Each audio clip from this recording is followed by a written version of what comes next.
अन्नी गाजीपुरिया आप लोगों को भोजपुरी डांस स्टेप सिखाऊंगा। तो हम लोगों का फर्स्ट स्टेप देखिए ये है कि ऐसे देखिए 1 2 कैसे 1 2 1 2 1 2 दोनों ओर से। तो एक बार थोड़ा फास्ट करते हैं, हल्का सा फास्ट, उतना भी नहीं। 1 2 1 2 1 2 1 2।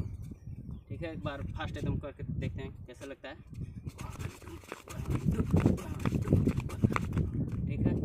एक और स्टेप है ऐसे ऐसे 1 2 1 2 1 2।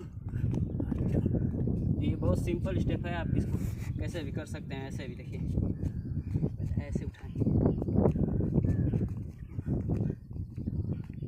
तो अगर ये वीडियो अच्छा लगा तो प्लीज़ सब्सक्राइब करना।